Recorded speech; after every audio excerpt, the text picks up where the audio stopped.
So let's start with the assessment of damages, because this trade war has been going on for some time now, and it has caused a lot of difficulties. The head of the IMF was saying that GDP growth is slowing down, but commercial growth is slowing down.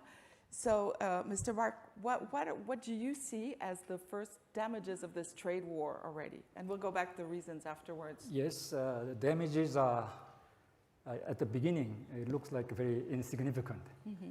But as time goes by, especially by the view of economists, this negative effect of cross-tariff retaliations is spreading rapidly into the whole, of the U.S. economy. Of course, it's China also. So more direct damages between U.S. and China. I think in the case of China, of course, the exporters, producers of export items which are heading to the United States are hurt, most hurt. According to my simple calculation, out of total China's export, 19% are going to United States. It's not a small number. Mm-hmm. So the exporters are hurt very much.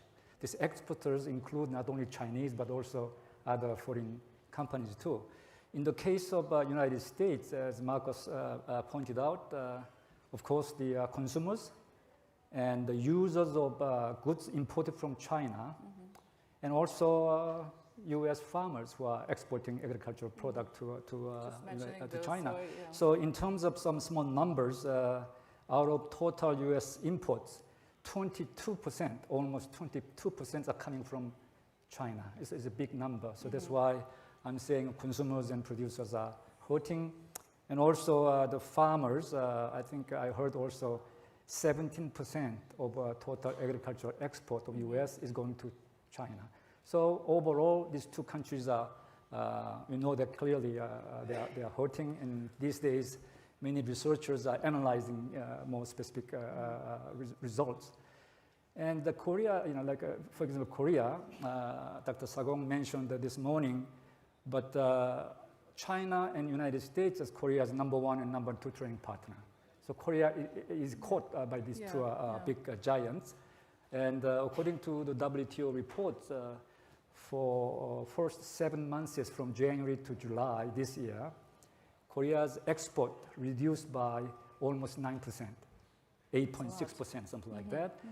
This is the worst record among top 10 world exporting mm-hmm. countries. So we are really hurt. Yes. And what about our export to China?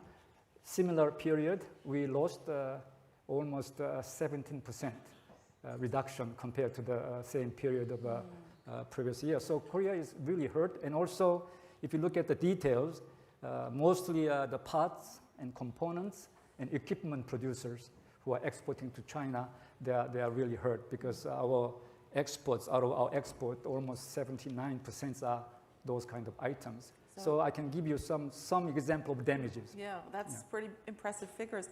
This morning, around the round table, you were moderating, Gabriel. One of the consequences was also on FDI, direct investments. Can you tell us, or whoever wants to, about the effect that trade war has on that because of the uncertainty it creates? Exactly. So, I mean, if you look at the big macroeconomic aggregates, investment is by far the most volatile, and it reacts most to news or to changed information and also to uncertainty. Mm-hmm. You can postpone investment, but you can't postpone consumption so much. I mean, people need to eat and so on. And so this procrastination is what matters so much now, as Olivier Blanchard explained this mm-hmm. morning.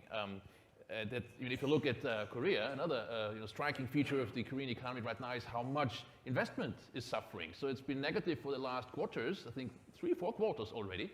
And that simply reflects the fact that if you don't know what the markets are in the future, whether there are tariffs or no tariffs, what can you do as an entrepreneur? You can only wait.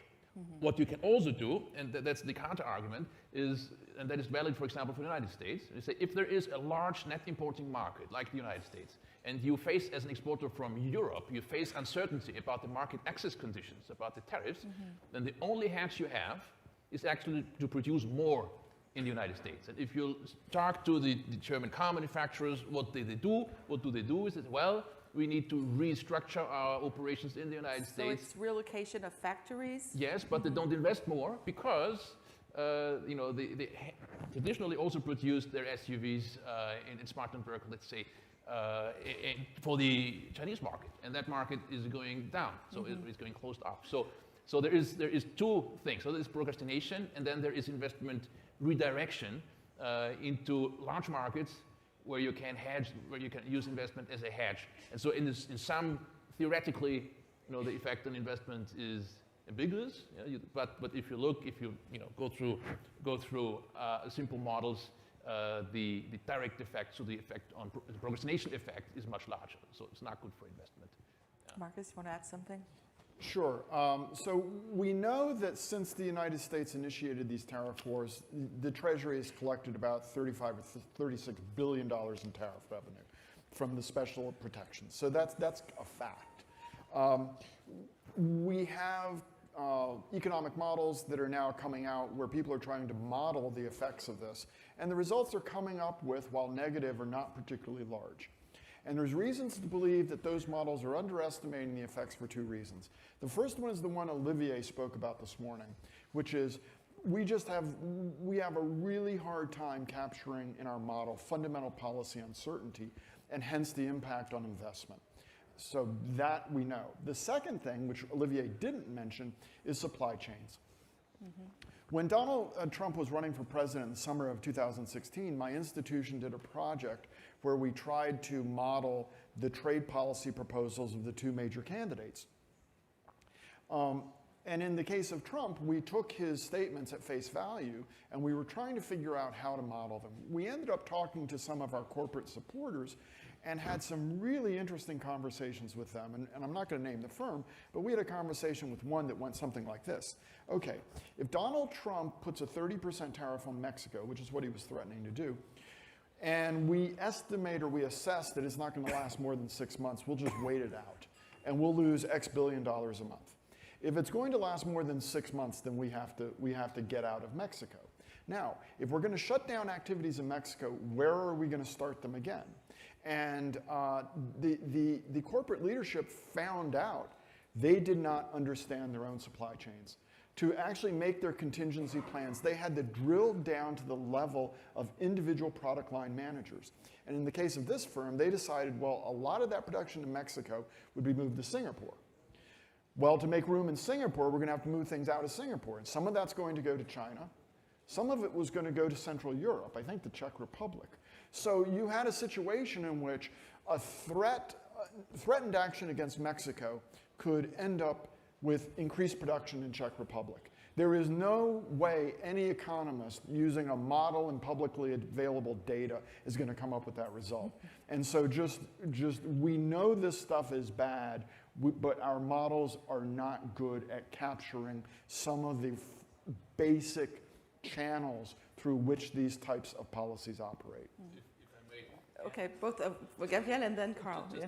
You're totally right, Marcus, but what this does is it gives huge incentives to us economists, and there's a lot of research now on how to incorporate supply chains into models, and that's the good thing about Donald Trump. It creates a lot of variance in the data, and it creates a lot of things that we thought are not worthwhile investigating, and now we think we need really to understand those old-fashioned items like tariffs. No? So that's the only positive that I have. We should give Donald Trump and Boris Johnson the Nobel Prize in Economics for the stimulation of new research. They're actually doing good for your profession. Yeah, Karl. I only wanted to point out the 37 billion that the Treasury collected, they collected from the American consumer. They did not collect it from the Chinese or from anybody. They collect, I see your hand movement. I know your studies on it. You say that there is a benefit because the Chinese lowered their prices, but the fact remains that 37 billion were collected from the American consumers. Can I add one more thing about investment, international investment? It's not my research area, but as a journalistic kind of opinions from other people, because of the Obama's period, U.S. emphasized so-called remaking America. And also Trump says America first kind of policies providing a lot of incentives to the US companies who are operating abroad. Please come back to US. And has that happened? That's what I'm saying. You know, I don't have any statistics about recent years, but from 2010 to 2016, A.T. Kearney actually calculate the cumulative numbers. By that 6 years period, more than 800 firms returned back to US. They are talking about this issue as the so-called reshoring rather than foreign investment. That could happen. And I visited Taipei before I come here. And Taiwan is also doing the same thing. And lots of companies who are operating in China, they return to Taiwan. But of course, government is providing a lot of incentives. So in other words, under this kind of uncertain kind of world trade environment, and also government is really pursuing so-called inward-looking trade kind of policies, then maybe investment will be reduced, which could have gone to other parts of the world. Just I want to add one thing. Yeah. It's interesting what you were saying about the dismantling of the value chain, because there was a report from the World Bank about last week actually, asking for more globalization, saying that globalization had been the way to take countries out of poverty. And if you start breaking the value chains, you're going to put them back where they were, or you're not going to help everybody rising. Do you agree with that opinion? Yes, absolutely. So I think the multilateral order that we had, let's say, until 2010 or so, produced convergence. And the period of hyperglobalization, as some say, led to the great convergence. And in a world where power dominates and where international rules are no longer taken for granted, it can be changed all the time, so the uncertainty, this hurts small countries most. And the largest countries that have big, uniform single markets least. So it's maybe not a surprise that the country with the largest single market, the United States, is doing this. But we should expect that this breakdown of the multilateral order hurts the poor, smallest countries most, to the extent that they are not able to organize themselves. And if you look at initiatives like the African continental free trade area, that could counterbalance that. But if that's not going on, then we'll see this convergence process stopped. And there's already signs for that, because trade growth has become very weak. We are not getting the stimulus from trade to those economies as we used to. Karl? Yeah, I wanted to point out that the value chains are, of course, disturbed by tariffs, but they are also very strongly disturbed by rules of origin. The new agreement, the USMCA, is one of the examples where you have rules of origin that I would call perverted. And they have a real effect on also what can be sourced. I had a meeting with Bosch, and Bosch has set up a huge data center in Vietnam where they want to optimize the components that they deliver to other producers in order to make sure that the rules of origin are met. This is highly complex and is getting more complex. Yes. So one of the characteristics, so Trump is a protectionist, so one of the characteristics of the renegotiation or the negotiations of these trade deals is they move them away from free trade. So in the case of the United States-Korea deal, we moved it away from free trade by extending the periods of liberalization. In the case of the agreement that we have with Canada and Mexico, we did it through rules of origin and other measures, such that we call it NAFTA 0.8. Because it's actually pulling you away from free trade. And you see the same sorts of things going on now with respect to some of these other deals as well. I was wondering, I'm going to ask my question. You can answer right away. Actually, go ahead. I want to add Karl's point. More specifically, USMCA has a clause saying that if you want to use USMCA, in other words, you have to export automobile by paying no tariff. You must produce your output with 35 to 40% of the local content should be produced by the laborers whose hourly income is above $16. very, very specific. That means Mexican hourly wage is very low, so you must import from United States, for example, those parts and components to produce something and export back to the United States. Which is a little stupid because the idea was to raise salaries. Let me add a little anecdote from research. I mean, I've done some work on rules of origin, and what we can find there is that almost always rules of origin have no real economic justification. I mean, they are usually meant to be there to avoid in bilateral preferential trade agreements that third countries don't benefit from the trade preferences. But we know there is well, it's a sometimes, defense mechanism, isn't it? yes, but it's in most cases, really most cases, there is no danger of the so-called trade deflection anyway, because it's costly to transport goods, and because the tariff structure is not such that it makes this deflection very profitable. So, we have outrageous cases of rules of origin, like in the USMCA, that are clearly protectionist. But I would say that almost all rules of origin, these are hundreds of pages, also in EU trade agreements. It's a lot of stuff, and most of it has no rationale. Well, the because French care a trade lot deflection about it. wouldn't happen. Yes, I know. Yeah. But Or it's cheese or protectionist. wine, we like to Yes. protect Well, I mean, it. there's the GIs that protect these food items. But the point is that there is a legitimate case for rules of origin to avoid trade deflection, but there is no economic basis for that, or very rarely.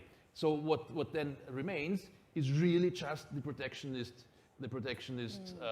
element, and that has been the case for the last 30 years. Now the Trump administration is playing it very hard on that, but it's not a new feature. The EU knows that quite as well. And if you look at those rules of origin, how detailed they are, sometimes it's really ridiculous. And that's true also, for example, in the EU-Korea trade agreement. It's not something that we can blame the current US administration alone.